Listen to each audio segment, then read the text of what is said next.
നമസ്കാരം. രാമായണവും മഹാഭാരതവും നമ്മുടെ ഇതിഹാസ ഗ്രന്ഥങ്ങളാണ്. ഈ ഗ്രന്ഥത്തിലില്ലാത്തത് ലോകത്ത് എവിടെയും കാണാൻ കഴിയില്ലെന്ന് പ്രശസ്ത നിരൂപകനായ കുട്ടികൃഷ്ണമാരാർ രേഖപ്പെടുത്തിയിട്ടുണ്ട്. രാമായണത്തിലെ എല്ലാ കഥാപാത്രങ്ങളും മിഴിവുറ്റവരാണ്. മനുഷ്യരും മൃഗങ്ങളും പക്ഷികളും എല്ലാം തന്നെ മറ്റുള്ളവരിൽ നിന്ന് വേറിട്ട് നിൽക്കുന്ന കാഴ്ചയാണ് നമുക്ക് കാണാൻ കഴിയുന്നത്. എല്ലാവരെയും ഞാൻ ഇഷ്ടപ്പെടുന്നു.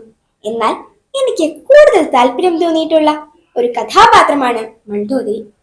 അധികമാരും ചർച്ച ചെയ്തിട്ടില്ലാത്ത നിസ്സഹായയായ ഒരു സ്ത്രീരത്നം. ശില്പിയും നിർമ്മാണ വിദഗ്ധനുമായ മയന്റെയും നർത്തകിയായ ഹേമയുടെയും പുത്രി. സമ്പത്തിന്റെയും ആഡംബരത്തിന്റെയും നടുവിൽ വളർന്നവൾ. മാതാപിതാക്കൾ അവൾക്ക് നല്ല വിദ്യാഭ്യാസം നൽകി, രാജ്യകാര്യങ്ങൾ പഠിപ്പിച്ചു. ചിന്തിക്കാനും വിവേകത്തോടെ പെരുമാറാനും മണ്ഡോദരിക്ക് പ്രത്യേക കഴിവുണ്ടായിരുന്നു. മയൻ ലങ്കാധിപനായ രാവണന് മണ്ഡോദരിയെ വിവാഹം ചെയ്തു നൽകി. അങ്ങനെ മണ്ഡോദരി ലങ്കയിൽ രാവണന്റെ പ്രിയ പത്നിയായി അലങ്കൃതയാവുകയായിരുന്നു. വീരന്മാരായ മക്കൾക്ക് ഒരു നല്ല അമ്മയായി വിനയാൻവിതയായ പട്ടമഹിഷിയായി അവൾ അനന്തപുരിയിൽ വസിച്ചു. രാവണന്റെ പല പ്രവൃത്തികളും ശരിയല്ലെന്ന ചിന്ത മണ്ഡോദരിക്കുണ്ടായിരുന്നു. രാവണൻ സീതയെ ബലമായി കൊണ്ടുവന്നത് തെറ്റാണെന്ന് മണ്ഡോദരിക്ക് ബോധ്യമുണ്ടായിരുന്നു. തെറ്റാണെന്ന് ചൂണ്ടിക്കാണിക്കാനുള്ള വിവേകം അവർക്കുണ്ടായിരുന്നു. മന്ത്രിമാരും മറ്റുപദേഷ്ടാക്കളും തുറന്നു പറയാതിരുന്ന ഒരു കാര്യമായിരുന്നു അത്. സീതയെ ലങ്കയിലെത്തിച്ച ദിവസം തന്നെ ലങ്കയിലെ സമാധാനം നശിച്ചതായി മണ്ഡോദരി മനസ്സിലാക്കി. വരാൻ പോകുന്ന അപകടം അവർ മുൻകൂട്ടി കണ്ടു. അത് അവരുടെ സ്വസ്ഥതയെ നശിപ്പിച്ചു. മണ്ഡോദരി ഒരിക്കലും സീതയെ ഉപദ്രവിച്ചിട്ടില്ല. വളരെ ദയയോടെയാണ് സീതയോട് പെരുമാറിയിരുന്നത്. മറ്റുള്ളവരുടെ വേദനകൾ മനസ്സിലാക്കാൻ കഴിയുന്ന ഒരു നല്ല മനസ്സായിരുന്നു അവരുടേത്. സീതയെ തിരികെ രാമനെ ഏൽപ്പിച്ച് ഒരു വലിയ നാശം ഒഴിവാക്കാൻ അവർ രാവണനോട് അപേക്ഷിച്ചു. പക്ഷെ രാവണൻ അത് ചെവിക്കൊള്ളാൻ തയ്യാറായില്ല. സീതയെ അശോകവനത്തിലാണ് രാവണൻ പാർപ്പിച്ചിരുന്നത്. മന്ത്രിമാർ രാവണനെ സന്തോഷിപ്പിക്കാനുള്ള വാക്കുകൾ മാത്രമാണ് സംസാരിച്ചത്. എന്നാൽ മണ്ഡോദരി അങ്ങനെ ആയിരുന്നില്ല. രാജാവിന്റെ തെറ്റായ തീരുമാനങ്ങൾ രാജ്യത്തെ തന്നെ നശിപ്പിക്കുമെന്ന ചിന്ത അവരെ ഭയപ്പെടുത്തിയിരുന്നു. ഹനുമാൻ ലങ്കയിൽ പ്രവേശിച്ച ദിവസം തന്നെ സർവനാശത്തിന്റെ ഒരു സൂചന മണ്ഡോദരിയുടെ മനസ്സിനെ ചുട്ടുനീറ്റി. ഇക്കാര്യം സംരക്ഷിക്കാനാണ് രാവണൻ ശ്രമിച്ചത്. എന്നാൽ ജനങ്ങളുടെ ജീവൻ രക്ഷിക്കാനാണ് മണ്ഡോദരി ശ്രമിച്ചത്. അവർ ഒരു യോദ്ധാവായിരുന്നില്ല, വിവേകശാലിയായ ഒരു രാജ്ഞിയായിരുന്നു.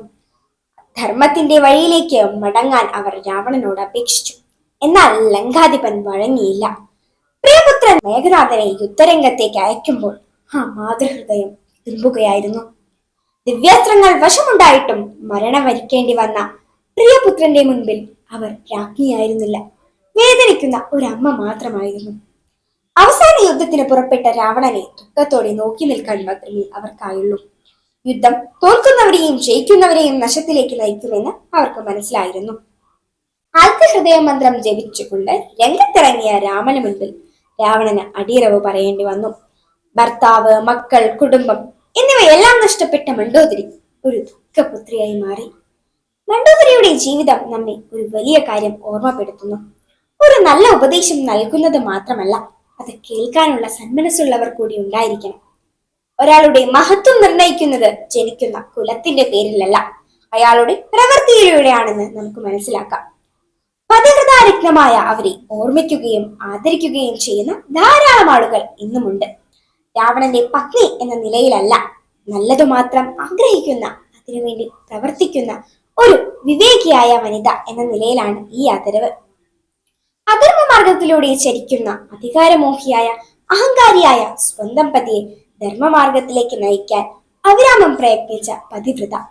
യുദ്ധത്തിൽ മരിച്ച ഓരോ സൈനികനെയും ഓർത്ത് ദുഃഖിച്ച മണ്ഡോദരി. മക്കൾ നഷ്ടപ്പെട്ട ഒരമ്മ. മറ്റുള്ളവരോട് കരുണയോടെ മാത്രം പെരുമാറുന്ന ഒരു മഹതി.